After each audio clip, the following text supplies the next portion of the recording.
Kota factory. Anyone who teach children is likely to have heard questions like these. Did you have electricity when you were small? Were there cows in your home when you were a child? And were dinosaurs around when you were little?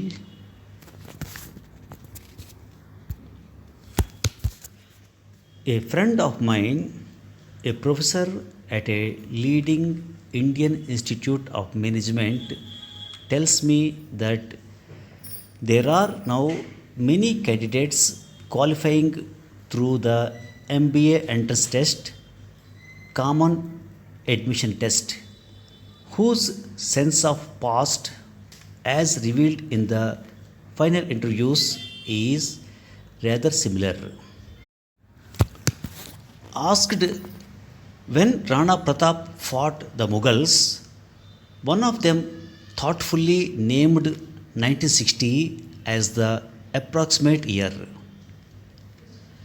When prompted to ask if they thought their grandfather had fought in that war, they said it is very likely, but they would definitely find out once home.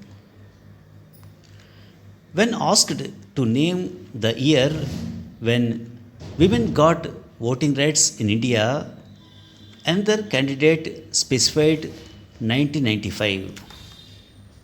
And here is one that echoes the dinosaurs are almost when asked whether Darwin came before or after Christ, one interviewee was confident that Jesus was born long after the evolutionary biologist had finished his work.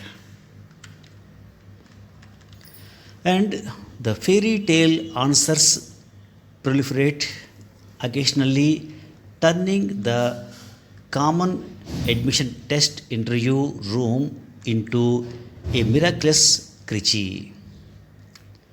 Except that these are people in their 20s and future corporate employees who have already qualified at 97th percentile through the common admission test to do their MBA at top institutions in the country.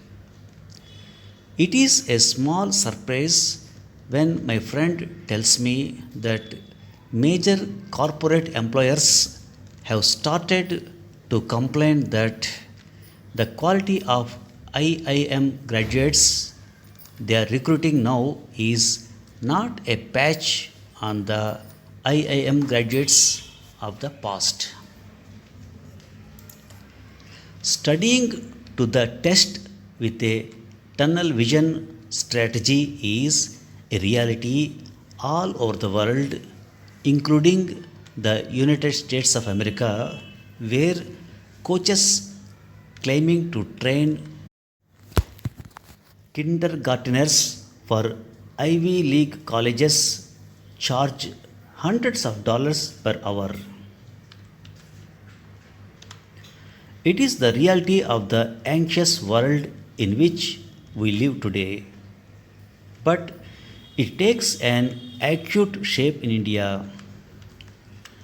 Educationists have traced this disparate exam culture to British colonial education policy that sought to produce clerks.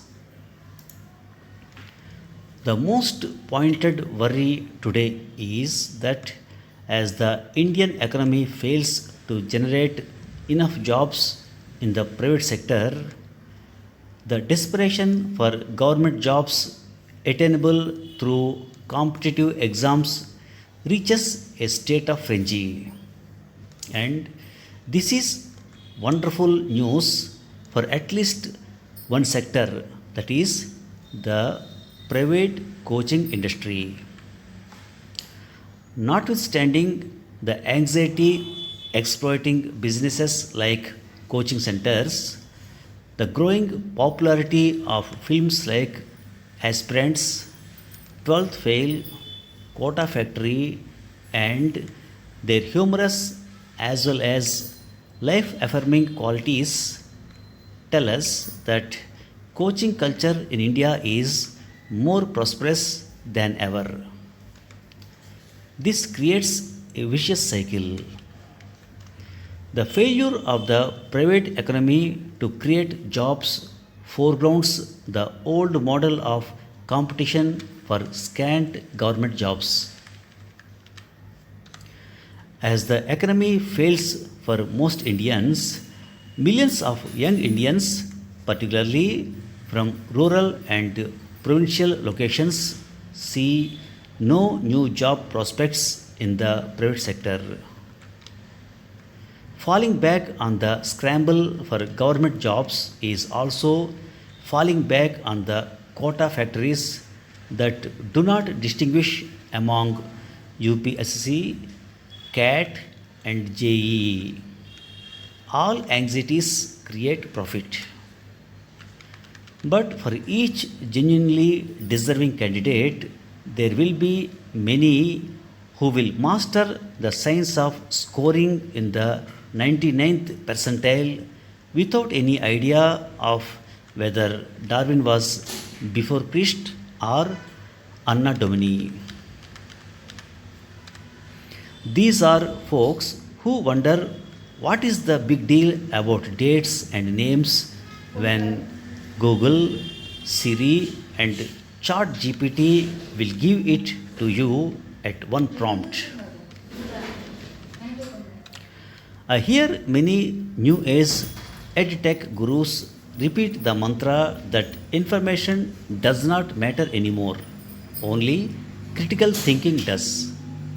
But critical thinking is an empty phrase when divorced from knowledge. Critical thinking was a shapeless fluid that became real only when poured into vessels of different shapes, be it physics, philosophy, or psychology. Our disciplines still offer the best vehicles of critical thinking. Neither test taking talent nor the motivational LinkedIn post on EdTech can replace it. Thank you for listening.